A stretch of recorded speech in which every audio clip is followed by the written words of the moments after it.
Ito po ito, sa totoo lang po ano, kaya ako nasaktan, 'di ba nasa vlog ko, nasaktan ako kasi, um, 'di ba may comment si Viancy dun sa post ni Doctor Love na siya yung pipiliin pa rin bandang huli. Sa totoo lang po, dun po talaga ako nasaktan. Nasaktan ako pero tahimik lang ako nung mga araw na yun, hinayaan ko na lang. Kasi ba't ako nasaktan, kasi parang nabalewala yung mga pinaghirapan ko, 'no? Ito po, wag niyo pong i-bash si Viancy ano. Gusto ko lang mag-open din po sa inyo ng naramdaman ko nung mabasa ko yung post na yun. Yung comment ni Viancy dun sa nabasa niyo po ba yun? Yung dun sa dulo ay ang pipiliin pa rin niya ay si Doc Love. Nasaktan talaga ako dun kasi, sa totoo lang ang mas nakatulong pa kay Doc si Viancy. Anong naitulong ni Doc? Naitulong ni Doc, nailapit sa akin. Pero si Viancy malaki din yung naitulong niya kay Doc. Mas nakatulong pa nga siya kay Doc. Ang daming naipundar ni Doc dahil kay Viancy. Kaya nasaktan ako, bakit mas pinili niyang parang mas grabe yung pasasalamat niya kay Doc, pero sa akin, parang gano'n ba? Ano, do'n talaga ako nasaktan, sa part na 'yun. Okey na sana kung wala yung saka ang dami rin nag-comment, saka dahil din do'n sa comment na 'yun, muling nag-apoy. Kasi okey na yung vlog, eh, tapos na yung vlog, okey na, tapos na. Ang ganda na ng vlog, nabilib yung tao kay Viancy. Pero dahil sa comment na 'yun, ayan, nabutasan na naman tuloy sila, nabutasan na naman sila kasi bakit ka naman ma-comment ng gano'n na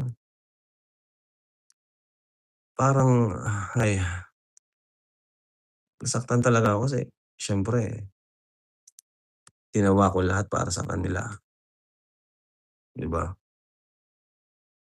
Pinakamalaking pabahay, ginawan ko siya ng pinakamalaking pabahay kasi gusto kong ibalik yung mga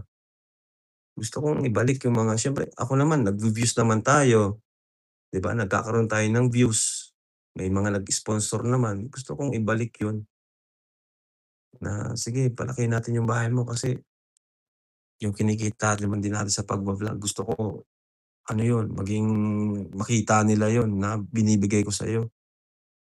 'Di ba? Nilove team inano ko kay Eds para kasi that time wala talaga, walang ano, sobrang halos siya ata yung mahina yung views ano, mahina yung views sa mga Kalingap Angels. Ang pinakasikat nun si Dara, Carla, si ano. Pero guys, wag niyong i-bash po si Biancy. Gusto ko lang maglabas ng saloobin.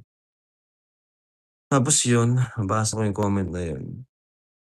After all ng mga ano, effort ko, akala kasi siguro ang dali lang nung ginawa ko na pagpapasikat.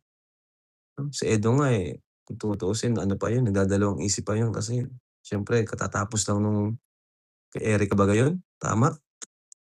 Pero dahil sa respeto sa'kin ni Eds, dahil sa ano, wala siyang pakialam kung ma-bash man siya, kung anong sabihin sa kanya ng tao, dahil sa kagustuhan niyang tulungan ako, pumayag siya na, "Sige insan, tandem, kahit tandem, love team." Tapos yun, hanggang sa nag-work, naging successful. Kasi nga that time wala talaga, walang sponsor, yung views di gano'n kalakas, 'di ba? So, sige Eds, ikaw ang magpapalakas dito. Gano'n po ako, kung anong puwedeng makatulong iniisip ko talaga, iniisipan ko ng paraan.